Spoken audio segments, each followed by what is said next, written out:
మనకన్నా ఎక్కువ తెలివివంతులుగా ఉంటారు. సో వాళ్ళని ఎంకరేజ్ చేయాలి. కానీ వాళ్ళు ఫోన్ పట్టుకున్నప్పుడు ఏం చేస్తున్నారు అనేది మినిమం, ఎందుకంటే సాఫ్ట్వేర్ ఉద్యోగి అవనివ్వండి, ఇళ్లలో పనిచేసుకున్న ఈవిడే అవనివ్వండి, మనం ఏది చేసినా మన పిల్లల భవిష్యత్తు కోసమే. సో వాళ్ళకి టైం ఇవ్వకుండా మనం వేరే పనులు చేసామంటే ఇంకా అక్కడ మనము పిల్లల గురించి ఆలోచించి ఇలాంటి రిజల్ట్స్ చూడాల్సి వస్తుంది. సో అందరి రోల్ ఉంది ఇందులో. కృష్ణకుమార్ గారు జాయిన్ అయ్యారు మనతో పాటు, ప్రముఖ సోషల్ వర్కర్. ఎస్ కృష్ణకుమార్ గారు, చూశారు కదా అసలు ఇక ఏం చెప్పాలి, జరిగిపోయింది దాదాపు మోర్ ఆర్ లెస్ పిల్లల జనరేషన్లోనే ఇలాంటి టెండెన్సీస్ ఉన్నాయి అని అంటున్నారు. ఎలా వీళ్ళని ట్యాకిల్ చేసేది, ఇంకా ముందుకు ఎలా వెళ్ళాలి ఈ మనస్తత్వాలతోటి? ఏదైనా ప్రాథమికంగా ఇప్పటి వరకు పోలీసులతో సహా మీడియాతో సహా అందరూ పోస్ట్ మార్టం చేసేసారు. సొసైటీ కూడా పోస్ట్ మార్టం చేసేసి ఈ పిల్లవాడు నేరస్తుడు అని తేల్చేశారు. ఈ పిల్ల ఎంత అయితే మట్టుకు 20 సార్లు పొడుస్తాడా, 29 సార్లు ఇలా లెక్కలు రోజుకి ముందు 18 తర్వాత 19 ఇలా పెరిగిపోయినాయి. ఇలా చేస్తున్నారే కానీ అసలు ఈ పిల్లవాడు ఇలా ఎందుకు తయారయ్యాడు, ఎందుకు అసలు ఇలా దీని వెనక సొసైటీ కారణం కాదా, ప్రభుత్వాల కారణం కాదా, అలాగే కుటుంబం కారణం కాదా, స్కూళ్ళు కారణం కాదా అంటే అందరూ మ్యాక్సిమం అందరూ చెప్పేశాం. కానీ ఒక బాధ్యతారహితమైన తండ్రి దీనికి ప్రధాన పాత్ర అని నేను నమ్ముతున్నా. ఆ తండ్రే గనక సరిగా ఉండి ఉన్నట్లయితే ఆ తల్లి అంత సింగిల్ హ్యాండెడ్గా ఫ్యామిలీని మెయింటైన్ చేయాల్సిన అవసరం ఉండేది కాదు. పైగా ఆ మెయింటెనెన్స్ చేసే ప్రాసెస్లో ఆమె ఎగోని ఆమె ఎమోషన్స్ అన్నీ పిల్లల మీద ఎంత పడ్డాయో. అసలు అందమైన బాల్యం కాదు కదా, అవసరమైన బాల్యం కూడా ఆ పిల్లవాడికి లేకుండా పోయింది. అందువల్ల ఆ పిల్లవాడు అలా తయారయ్యాడు. కానీ మనం ఈ రోజుకి జరిగింది మాత్రమే మాట్లాడుకుంటే ఏమీ ప్రయోజనం లేదు.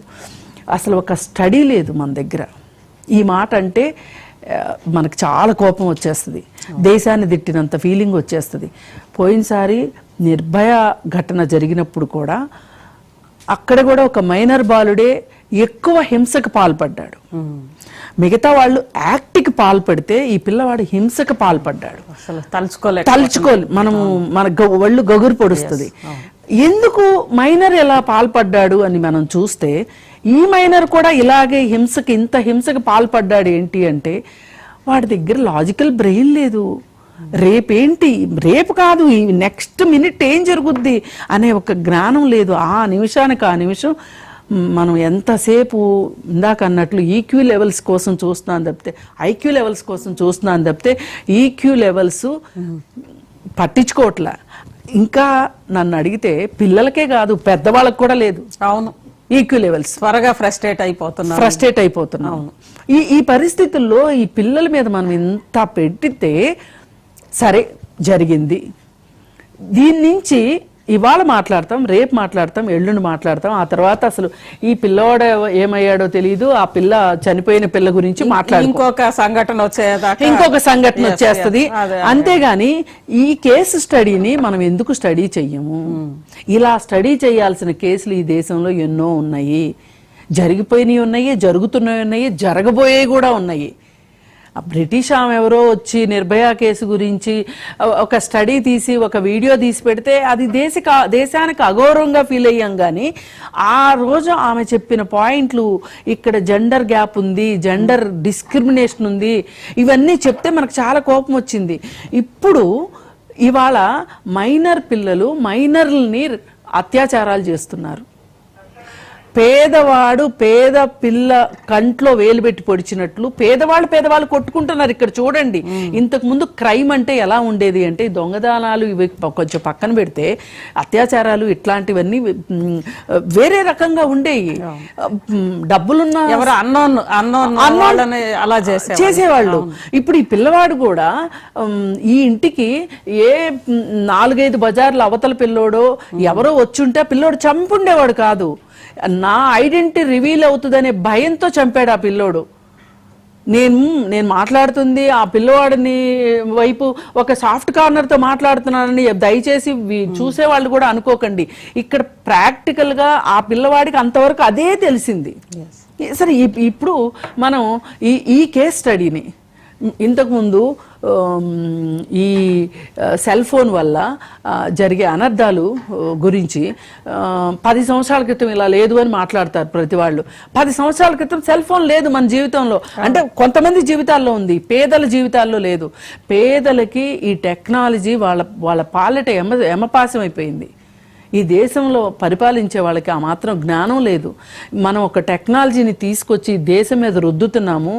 వాట్ ఈజ్ అసలు ఇది ఏమి రిఫ్లెక్ట్ అవ్వబోతుంది? మంచిస్తుందా, చెడిస్తుందా? ఒకవేళ చెడిస్తే ఆ చెడుని మనం ఎలా ఎదుర్కోవాలి అనే దానికి ఏమీ లేదు. ఎంతసేపటికి మీరు ఈ డిబేటు మన ఈ ప్రైమ్ టైం డిబేట్లో ఎన్ని రోజులు మనం సోషల్ ఇష్యూస్ గురించి మాట్లాడుతున్నాం. నేను మీ ఒక్కళ్ళని అంటున్నాను కదా, అందరూ ఎంతసేపు పాలిటిక్స్ మాట్లాడుకోవడమే తప్పితే మనం అసలు సోషల్ ఇష్యూస్ గురించి మనం పట్టించుకోవాలని లేదు. మరి ఇంత జరుగుతున్నప్పుడు అండి, ఇంతమంది ఫెయిల్యూర్ ఇక్కడ ఉండగా మంచి ఫలితాలు ఎట్లా వస్తాయి? మనం వేస్తుందే నాసిరకం విత్తనాలు, చెడ్డ విత్తనాలు వేస్తున్నాం. ఒక మైనర్ బాలికని 11 మంది మైనర్ బాలురు అత్యాచారం చేశారు. ఆ పాప గర్భవతి అయితే అది టెర్మినేట్ చేయించడానికి సోషల్ యాక్టివిస్టులకి ఎంత కష్టమైందో. ఎందుకు? ఆ 13 ఏళ్ల పిల్ల, అదే ఒక పిల్ల, ఆ పిల్ల ఇంకొక పిల్లని పెంచుతుందా అనే ఒక దీంతోనే కదా ఇలాంటి పరిస్థితి ఎందుకు వచ్చింది? అక్కడ కూడా సెల్ ఫోనే పనిచేసింది. అక్కడ కూడా తండ్రి లేడు, తాగి చచ్చాడు వాడు. ఆ తల్లి ఆ పిల్లల్ని పోషించడానికి ఇప్పుడు తల్లి పిల్లల్నే పోషిస్తుందా? వీడి చేతులు సెల్ ఫోన్ ఉందా? వీడి చేతులు పుస్తకం ఉందా? ఆ పుస్తకం మంచిదా చెడ్డదా?